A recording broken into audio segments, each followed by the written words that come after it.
Dans cette vidéo, je vais vous montrer comment vous allez pouvoir installer une version de Stable Diffusion en local, euh, une version qui fonctionne en console de commande, ce qui va vous permettre donc de générer des images via la console, et ce qui peut être utile par exemple si vous êtes développeur pour pouvoir développer des scripts ou des plugins ou ce genre de choses.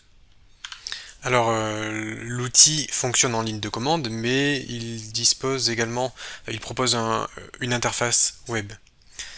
Alors, il s'agit un fork de la version officielle de Stable Diffusion. Pour ceux qui ne connaissent pas, un fork, c'est un projet qui a été donc cloné. Là, l'auteur de cet outil-là a cloné en fait le projet Stable Diffusion et il a créé sa propre version à partir du code de Stable Diffusion, étant donné que le code de Stable Diffusion est accessible en ligne et tout le monde peut le télécharger. Alors je ferai une vidéo plus tard sur le vrai outil officiel Stable Diffusion, mais j'attends la future version pour pas que ma vidéo soit obsolète trop rapidement. J'attends qu'il y ait la nouvelle version pour vous faire une vidéo. Mais en attendant, je vais vous montrer comment vous allez pouvoir installer Invoke AI, qui est une version également de Stable Diffusion. Donc il faut vous rendre sur GitHub sur l'URL que je vous fournirai ici. Et là, vous avez accès à tout le code source et vous avez accès à la documentation sur comment installer l'outil. Donc vous avez la possibilité de l'installer sur Linux, Windows, Mac. Vous avez toutes les fonctionnalités qui sont présentées. Donc voilà, il y a plein d'informations. Alors, si vous allez dans Installation et que vous sélectionnez Windows, par exemple, moi je suis sur Windows, eh bien vous allez tomber sur la documentation officielle de Windows. Ici, on va vous donner les étapes au niveau de l'installation. Alors je vais essayer de simplifier un tout petit peu, bien qu'il y a pas mal de choses à faire. On vous demande déjà dans les prérequis d'installer Anaconda, Anaconda 3. Alors moi j'ai la version officielle d'Anaconda, la version classique, mais ici on vous explique que la version mini, qui s'appelle Miniconda 3, suffit. Alors Anaconda c'est un outil ultra complet, en général utilisé par les data scientists. C'est un outil complet avec une interface graphique. Miniconda c'est une version allégée de cet outil qui contient notamment la console, puisque Anaconda est également livré avec une console qui va vous permettre de saisir des commandes. Donc moi j'aurai la version classique, mais vous pouvez télécharger la version de Miniconda que vous pouvez télécharger donc sur le lien qui vous est donné. Vous pouvez récupérer l'installeur et vous avez la documentation sur comment installer le logiciel. C'est une installation tout à fait classique. Donc une fois que vous avez Anaconda installé, vous aurez la fenêtre. Alors ici on vous dit que vous devez installer Git. Alors soit vous êtes développeur, vous avez déjà Git et à ce moment-là vous pourrez le faire. On vous demande de cloner le repo Git. Soit vous voulez faire la version simplifiée qui consiste simplement à retourner sur le repo Git et vous allez cliquer ici puis sur Download Zip. Ce qui fait que vous n'avez pas besoin de Git et vous n'avez pas besoin de saisir de commande Git, vous pouvez directement télécharger le zip. C'est ce que je vais faire moi. Une fois que le zip a été téléchargé, vous pouvez l'extraire et moi j'ai un dossier Invoke AI ici qui contient donc l'équivalent de ce qu'on a en ligne. Je retourne sur la suite de la procédure d'installation. On vous demande donc de vous rendre dans le dossier du projet. Donc en gros, on vous demande de vous rendre dans ce dossier-là, mais en ligne de commande. C'est là qu'entre en jeu l'invite de commande de Anaconda. Donc ça ressemble comme deux gouttes d'eau à l'invite de commande Windows, mais là c'est propre à Anaconda, vous allez pouvoir entrer des commandes Anaconda. Donc si vous avez installé Anaconda ou Miniconda, vous aurez accès à une console comme ceci.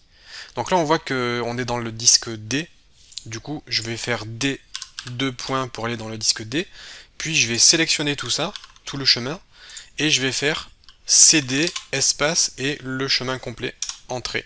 Ce qui fait que là je suis bien dans le dossier ici du projet. Ensuite on me demande d'entrer ces commandes.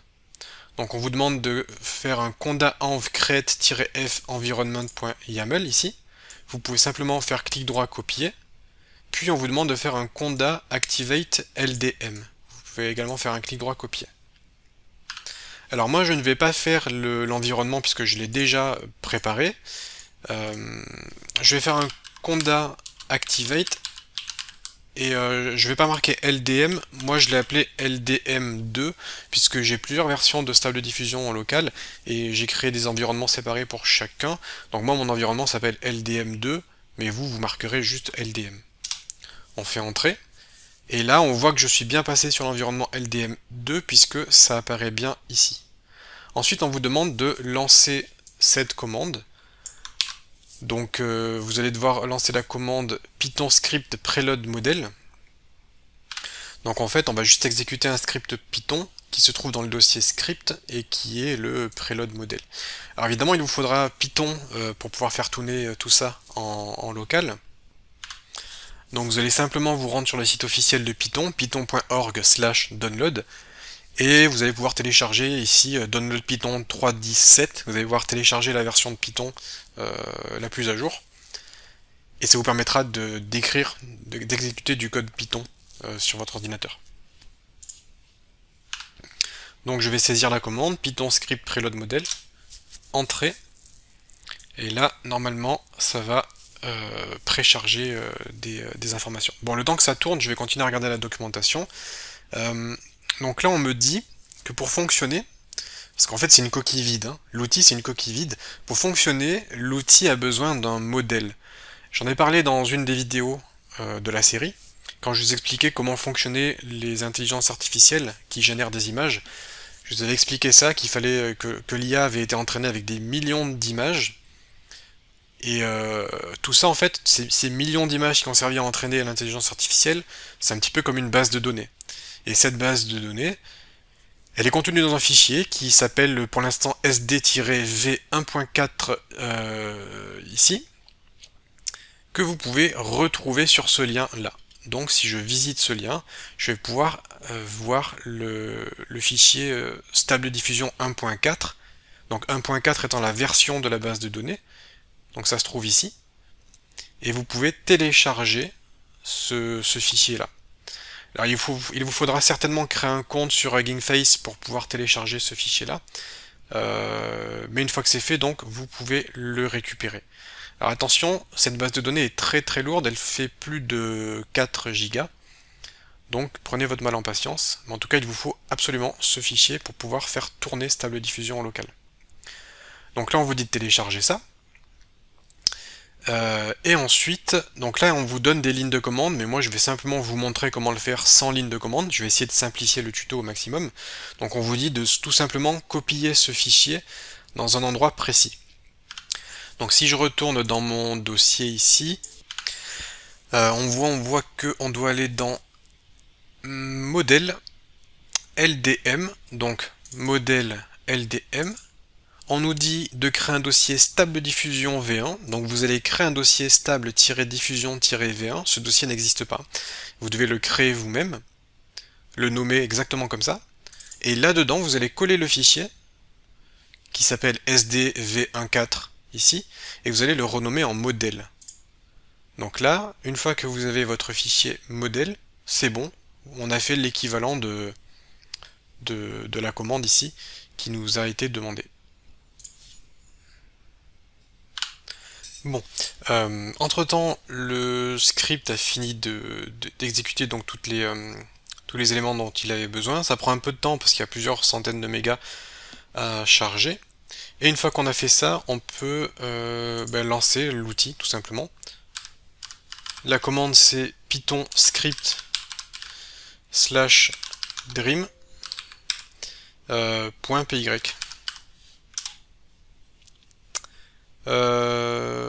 Pourquoi il me l'a pas trouvé? C'est peut-être parce qu'il fallait un anti-slash. On va essayer comme ça. Voilà, il fallait un anti-slash plutôt qu'un slash. Donc là, ça va initialiser l'environnement, ce qui va nous permettre de pouvoir entrer nos commandes, et ensuite le tour est joué. Il n'y a plus que à entrer les commandes. Alors je vais essayer de zoomer. Ouais, je peux zoomer. Je vais essayer de zoomer pour que vous puissiez voir un tout petit peu mieux. Et comment ça va se passer? Eh bien, vous allez entrer vos commandes ici. Alors, je vais par exemple marquer mon prompt là. Je demande un concept art d'un village. Je valide, entrée. Et là, ça me génère mon image. Voilà, j'ai juste entré le prompt tel quel. Et ça me génère l'image avec les paramètres par défaut.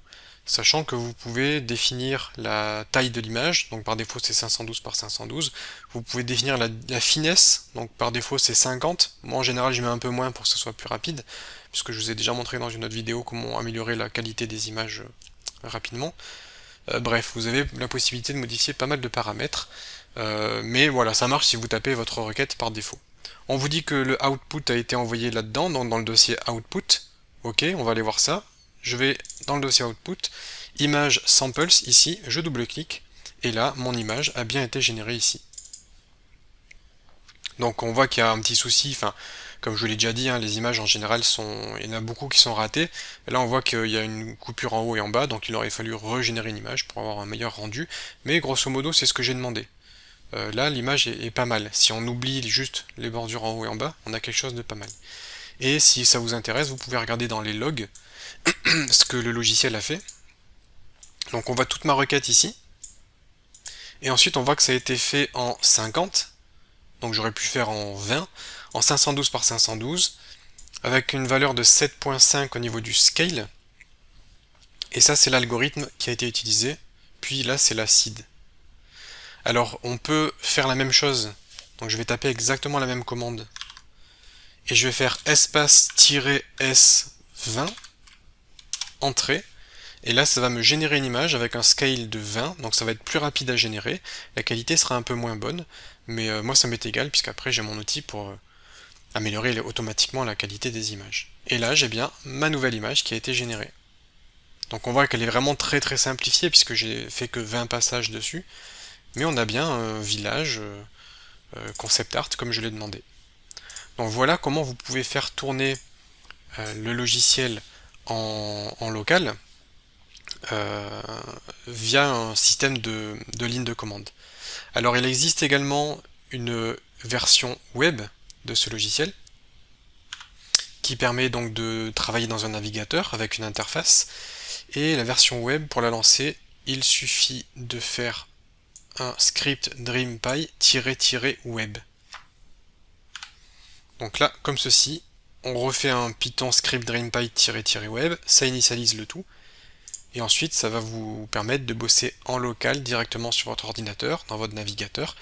Vous aurez juste à naviguer sur l'adresse ici, localhost 9090, qui vous permettra de travailler ici, et vous aurez une interface avec la barre ici pour entrer votre prompt.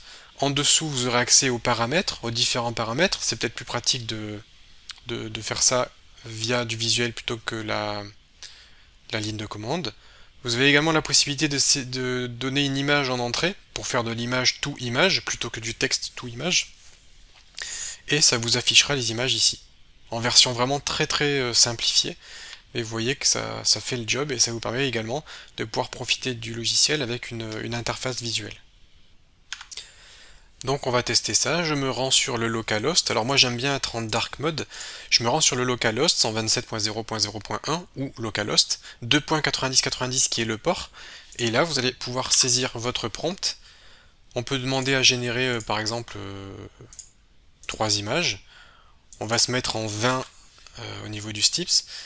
On va laisser le scale par défaut, le sampler par défaut, mais vous avez plusieurs samples. Au niveau de la taille de l'image, on peut mettre quelque chose d'un tout petit peu plus petit pour que ça aille un peu plus vite. Bon, on peut afficher une barre de progression sur les images, mais ça ralentit un peu le script, donc c'est pas top de faire ça. Et une fois qu'on a fait ça, qu'on a saisi tous les paramètres, on clique sur Generate, ici, et là, la génération se fait, et vos images vont petit à petit apparaître. Et vous avez la seed en dessous, l'acide qui a été utilisé. Alors l'acide, c'est pas l'acide en français, hein, c'est l'acide SEED, qui signifie graine en anglais. C'est ce qu'on utilise comme mot-clé en informatique pour indiquer une valeur unique. Et si vous saisissez la même seed que moi, ce qui se saisit ici, vous aurez exactement le même résultat que moi si vous mettez exactement les mêmes paramètres. Donc voilà, nos images ont été générées, on peut cliquer dessus, ça nous l'ouvre dans le navigateur, et ensuite on a accès à l'image et on peut en faire ce qu'on veut. Donc là par exemple, je me suis amusé à récupérer donc cette image là, et j'ai fait choisir le fichier ici pour l'envoyer là, et comme ça l'outil en plus d'utiliser le texte, l'outil va utiliser notre image, et notre image ici elle a un poids compris entre 0 et 1, donc 0 c'est 0% et 1 c'est 100%, et au plus votre image doit avoir de poids, au plus l'outil générera des images proches de l'image source. Donc là vous voyez ces 4 images, je viens de les générer, et on voit que la configuration est la même. Un petit personnage à droite, comme ici, une petite maison, enfin une maison à droite et puis un village, tout simplement en arrière-plan, et on voit que le logiciel essaye de recréer des visuels très proches de l'image source ici qui a été utilisée pour générer tout ça. Donc vous avez le texte to image, le image to image, accès à tous les paramètres, vous avez accès à la version en console si vous voulez créer des scripts Python, si vous avez des idées de choses à développer. Et puis voilà, vous avez donc la possibilité d'utiliser Stable Diffusion gratuitement en local à l'infini, puisque vous n'avez pas besoin de payer de services en ligne, et tout ce que vous allez créer apparaîtra ici en dessous d'une façon assez claire. Et bien évidemment, votre dossier output contiendra l'intégralité des images ici qui auront été générées en basse résolution, mais évidemment, dans une autre vidéo, je vous ai montré comment faire un traitement automatique par l'eau qui permet d'améliorer énormément la qualité des images. Donc si ça vous intéresse, je vous invite à regarder l'autre vidéo, et à partir de là, vous pourrez avoir des images en très haute résolution avec tous ces outils. J'espère que ça vous aura été utile, et on se retrouve prochainement pour une autre vidéo.